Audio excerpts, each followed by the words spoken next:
ഒരുവൻ ക്രിസ്തുക്കുള്ളിരുന്നാൽ പുതു സൃഷ്ടിയാവാൻ പഴയവയൊളിന്തനവേ പഴയവയൊളിന്തനവേ. ഒരുവൻ ക്രിസ്തുക്കുള്ളിരുന്നാൽ പുതു സൃഷ്ടിയാവാൻ പഴയവയൊളിന്തനവേ.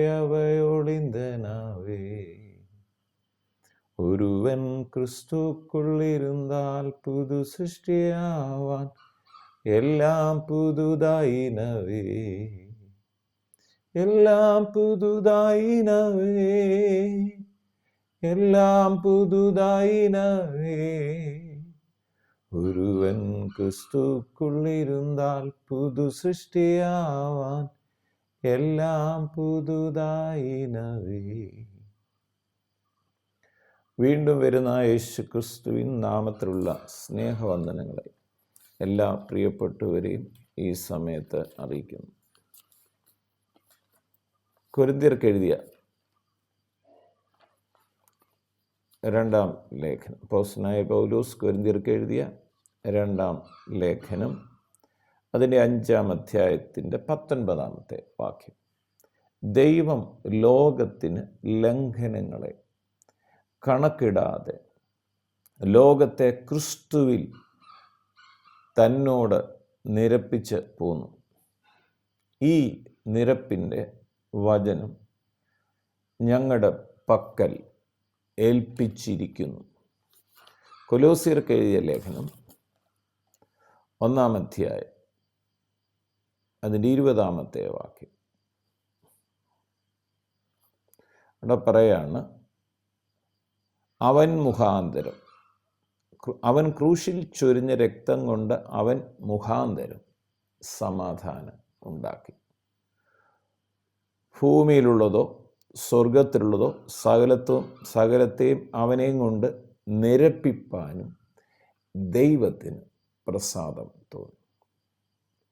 നമുക്കറിയാം, നിരപ്പ് വേണ്ടത് എവിടെയാണ്? രണ്ട് വ്യക്തികൾ തമ്മിൽ ഒരു പ്രശ്നമുണ്ടായി, ഒരു സംഘർഷമുണ്ടായി നിൽക്കുമ്പോൾ അവരെ നിരപ്പിക്കുക എന്ന് പറയും, അവരെ ഒന്നിപ്പിക്കുക എന്ന് പറയും. ഇവിടെ ആരെയാണ് നിരപ്പിക്കേണ്ടത്? മാനവരാശിയെ പിതാവാം ദൈവത്തോട് നിരപ്പിക്കണം. പിതാവാം ദൈവം സർവശക്തനായ ദൈവമാണ്, വിശുദ്ധനായ ദൈവമാണ്, വിശുദ്ധിയിൽ വസിക്കുന്ന ദൈവമാണ്. ഒരിക്കലും അശുദ്ധിയോട് ചേർന്ന് നിൽക്കാൻ ദൈവത്തിന് കഴിയത്തില്ല. വിശുദ്ധനായ ദൈവത്തിൻ്റെ അടുത്തേക്ക് മനുഷ്യൻ ചെല്ലണമെങ്കിൽ മനുഷ്യൻ വിശുദ്ധിയിലാണ് കടന്നത്. അതിനാണ് യേശു ക്രിസ്തുവിൻ്റെ രക്തം ചൊരിയപ്പെട്ടത്. പാപം ചെയ്ത് മനുഷ്യനെല്ലാം ദൈവ തേജസ് നഷ്ടപ്പെടുത്തിയപ്പോൾ ആ ദൈവ തേജസ് നഷ്ടപ്പെടുത്തിയ മാനവരാശിയെ വിടുവിക്കാൻ പിതാവാം ദൈവം തൻ്റെ ഓമന പുത്രനാകുന്ന യേശു ക്രിസ്തുവിനെ കാൽവറിയിൽ യാഗമാക്കി. അതാണ് ഇവിടെ പറയുന്നത്, സകലത്തെയും താൻ മുൻപനാകേണ്ടതിന് അവൻ ആരംഭവും മരിച്ചവരുടെയിൽ നിന്ന് ആദിജാതനായി എഴുന്നേറ്റവനുമാകുന്നു.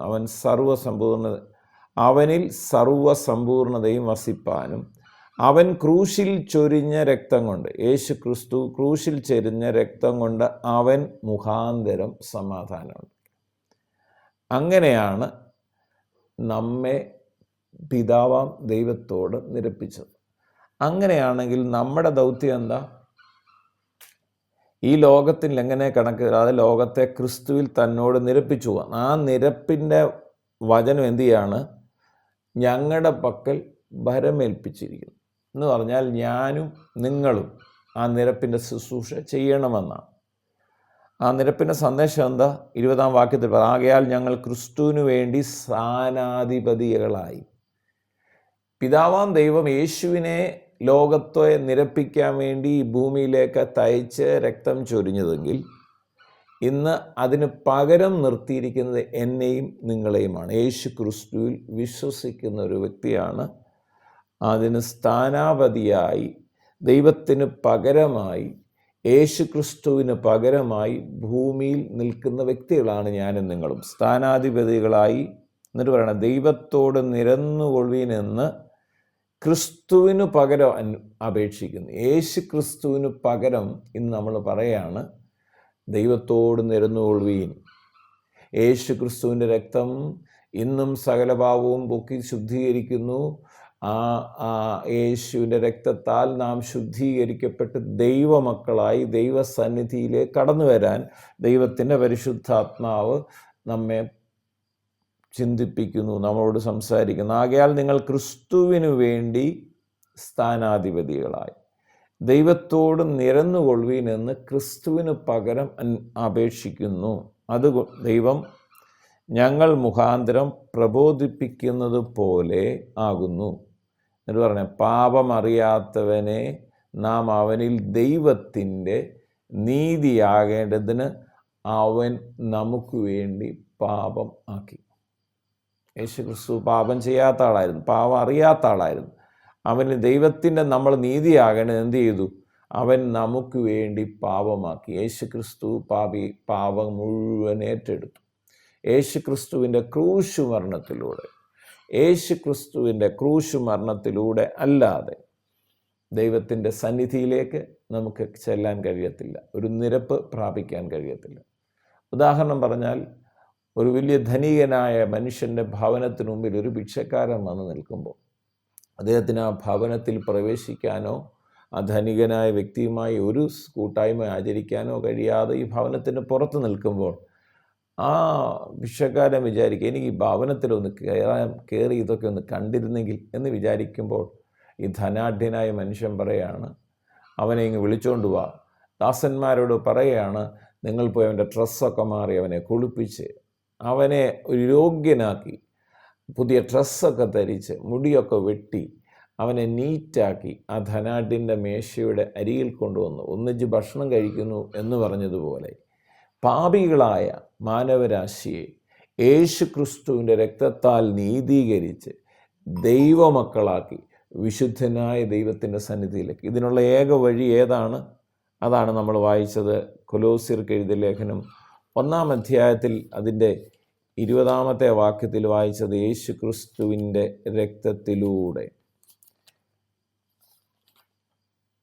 അവിടെ പറയാണ്, അവൻ മുഖാന്തരം, അവൻ ക്രൂശിൽ ചൊരിഞ്ഞ രക്തം കൊണ്ട് അവൻ മുഖാന്തരം സമാധാനം ഉണ്ടാക്കി. ഭൂമിയിലുള്ളതോ സ്വർഗത്തിലുള്ളതോ അവനെ കൊണ്ട് തന്നോട് നിരപ്പിപ്പാനും പിതാവിന് പ്രസാദം തോന്നി. പിതാവാം ദൈവത്തോട് നിരപ്പിപ്പാൻ ഈ ശുശ്രൂഷ, യേശു ക്രിസ്തു ചെയ്ത ഈ ശുശ്രൂഷ, ചൊരിഞ്ഞ രക്തത്തിലൂടെ പിതാവിലേക്ക് വരാൻ ഏൽപ്പിച്ച ശുശ്രൂഷ, അതിന് എന്നെയും നിങ്ങളെയും ഇന്ന് ദൈവം സ്ഥാനാധിപതികളാക്കി നിർത്തിയിരിക്കുകയാണെന്ന് മറന്നു പോരുത്. നമുക്ക് ഈ ഭൂമിയിൽ ലഭിക്കുന്ന ആയുസ് ആ യേശു ക്രിസ്തുവിലെ മുഖാന്തരം ഈ ലോകത്തിലുള്ള ജനത്തെ പിതാവാം ദൈവത്തോട് നിരപ്പിക്കാൻ പാപത്തിന്ന് അതിനൊരു വഴിയേ ഉള്ളൂ, യേശുവിൻ്റെ രക്തം. യേശുവിൻ്റെ രക്തം സകല പാപക്കറകളെയും പോക്കി ശുദ്ധീകരിക്കുന്നു. വിശുദ്ധനായ ദൈവത്തെങ്കിലെ അരികിലേക്ക് പ്രവേശിക്കാൻ കഴിയുന്നു. നമുക്കറിയാം, അശുദ്ധി ഉള്ളതൊന്നും നമ്മളും ഇഷ്ടപ്പെടത്തില്ല. ഇപ്പോൾ ഒരു കുഷ്ഠരോഗിയായ ഒരാൾ ആപ്പിൾ കൊണ്ടെത്താൻ നമുക്ക് ആപ്പിൾ ഇഷ്ടമാണെങ്കിൽ നമ്മൾ വേണ്ടെന്ന് പറയും. എന്ന് പറയുന്ന പോലെ വിശുദ്ധനായ ദൈവത്തിന് നമ്മുടെ പ്രാർത്ഥനകളിലൊന്നും പാപിയായ മനുഷ്യൻ്റെ പ്രാർത്ഥനകളിൽ പ്രസാദിക്കാൻ കഴിയാതെ ഇരിക്കുമ്പോൾ യേശു ക്രിസ്തുവിൻ്റെ രക്തത്താൽ ഇന്ന് നമ്മൾ ആ കൃപാസന മുൻപാകെ കടന്നു വരാം. നമുക്ക് നീതീകരിക്കപ്പെടാം.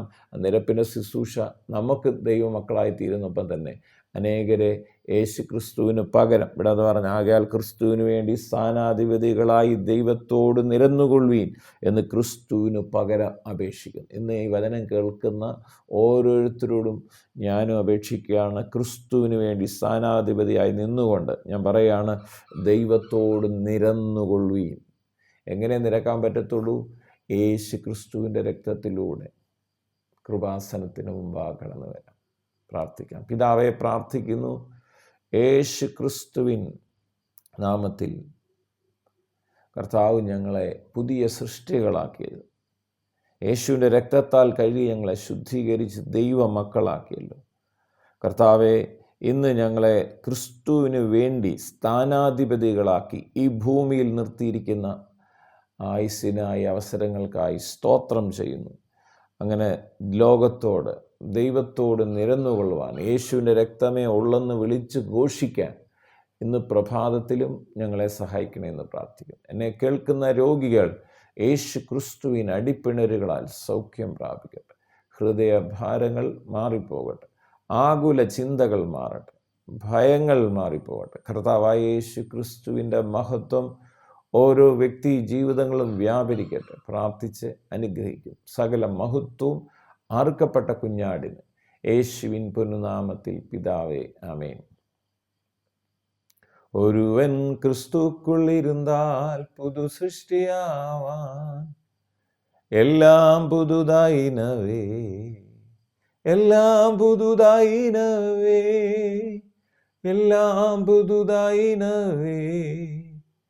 ഒരുവൻ ക്രിസ്തുക്കുള്ളിരുന്നാൽ പുതു സൃഷ്ടിയാവാൻ, പഴയവയൊളിന്തനവേ, പഴയവയൊളിന്തനവേ, പഴയവയൊളിന്തനവേ. ഒരുവൻ ക്രിസ്തുക്കുള്ളിരുന്നാൽ പുതു സൃഷ്ടിയാവാൻ, എല്ലാം പുതുതായിനവേ.